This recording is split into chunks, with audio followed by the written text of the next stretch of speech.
Hello bachcho, let's read out the question first. For question, two statements are given, one labeled assertion and the other labeled reason. Select the correct answer to these questions from codes A, B, C and D as given below. So यहाँ पर simply हमें दो statement given है, एक assertion है तो दूसरा reason है. ठीक है, सो हमें simply out of this given 4 option जो भी राइट ऑप्शन होगा in accordance to assertion and reason statements वो हमें चूज करना है. तो चलिए सबसे पहले तो हम असर्शन एंड रीजन की स्टेटमेंट देख लेते हैं. सो बेसिकली यदि मैं यहाँ पर असर्शन देखूं, सो असर्शन में क्या बोल रहा है, in the above question when the dipole is held at 60 degree with the direction of electric field of 1.44 into 10 raised to 4 Newton per coulomb, the potential energy of dipole will be 5.76 into 10 raised to minus 20 joule. ठीक है, यानी कि simply dipole को यदि हम electric field के respect में 60 degree पर होल्ड करें, तो उस टाइम पर इलेक्ट्रिक फील्ड ये होती है, तो उसकी पोटेंशियल एनर्जी हमें गिवन है. ठीक है, अब रीजन में क्या बोल रहा है, पोटेंशियल एनर्जी का फॉर्मूला बोल रहा है, that is potential energy is equals to minus of dipole strength into electric field cos theta 2 minus cos theta 1. और यहाँ पर देखिए हमें कैलकुलेशन करके बताया हुआ है. अब फाइनल आंसर यहाँ पर उसने लाया है 5.76 इंटू 10⁻24 जूल के इक्वल. सो देखिए असर्शन और रीजन दोनों ही स्टेटमेंट के आंसर मैच कर रहे हैं क्या, नहीं.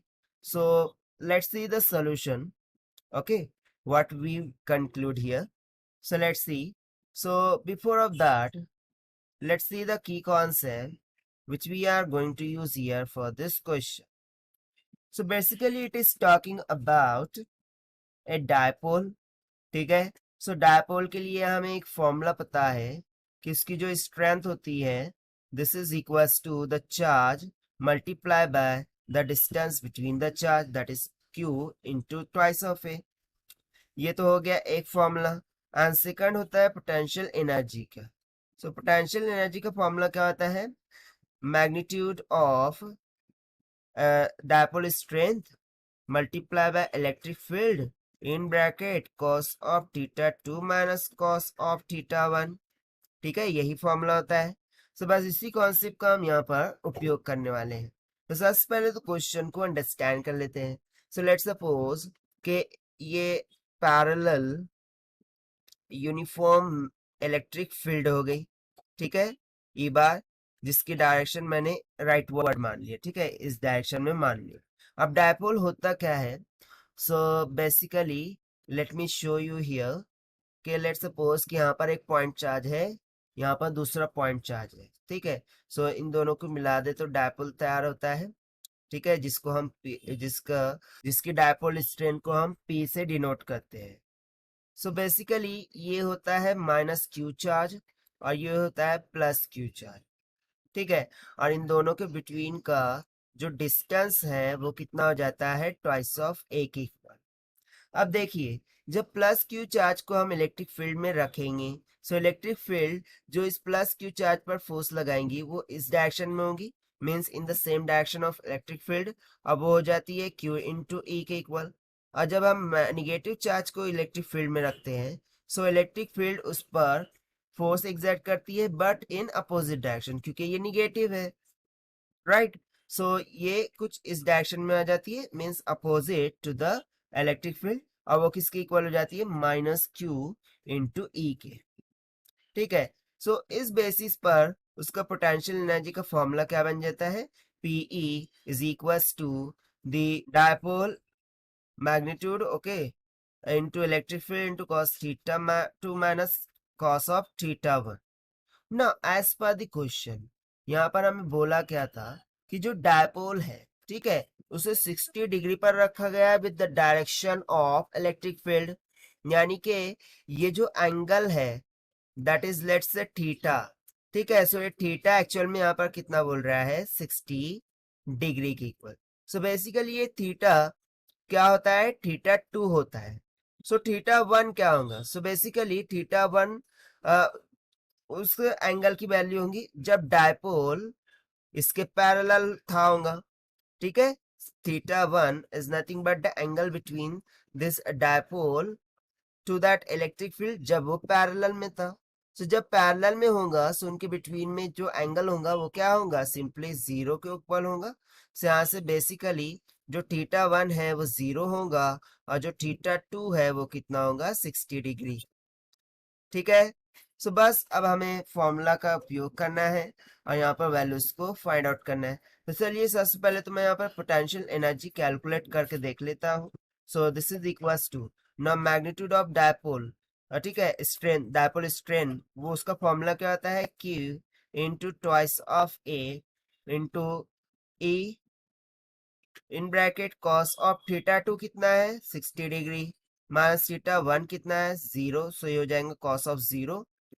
सो अब चार्ज यहाँ पर क्या है? सो बेसिकली चार्ज जो होता है वो इलेक्ट्रॉन होता है, that is 1.6 in 10 to minus of 19 coulomb की इक्वल। सो सब्स्टिट्यूट कर देंगे 1.6 इन 10 टू माइनस 19 कूलम, ठीक है, मल्टीप्लाई बाय इन दोनों के बिटवीन का distance that is twice of A. So basically वो यहाँ पर गिवन नहीं है, बट अकॉर्डिंग टू असर्शन यदि हम जाए, सो असर्शन में क्या बोल रहा है? ट्वाइस ऑफ ए की वैल्यू 5 इंटू 10 टू माइनस 9 की इक्वल है। सो चलिए हम वही सब्स्टिट्यूट कर देते हैं, मल्टीप्लाई बाय इलेक्ट्रिक फील्ड कितना है? 1.44 इंटू 10 टू 4 के equal, right, multiply by cos of 60। Cos 60 कितना होता है? 1/2। सो मैं यहाँ पर डायरेक्टली वैल्यूज को सब्स्टिट्यूट कर देता हूँ। सो ये हो जाएगा 1/2 माइनस ऑफ 1 की इक्वल। ना 1/2 माइनस 1 कितना आ जाएगा? Minus of 1/2। ना सी यहाँ पर हमने इलेक्ट्रॉन लिया है, इलेक्ट्रॉन पर कैसा चार्ज होता है? निगेटिव। सो बेसिकली ये माइनस 1.6 होगा, ठीक है। सो देखिए यहाँ पर जो पोटेंशियल एनर्जी है वो किसकी इक्वल हो जाएंगी? Minus of 1.6 into 10 to minus of 19 multiply by 5 into 10 to minus of 9 multiply by 1.44 into 10 to 4 multiply by 1/2 minus 1 कितना होगा? Minus of 1/2। So minus minus से तो ये प्लस हो जाएगा। सो फाइनली जब आप इसको मल्टीप्लाई करते हैं सो ये कुछ 5.76 इंटू 10 टू माइनस 24 जूल के इक्वल आ जाती है, ठीक है। When we multiply and solve it so potential energy क्या आ गई? 5.74 इंटू 10 टू माइनस 24 जूल के इक्वल, और यही हो गया हमारा रिक्वायर्ड आंसर।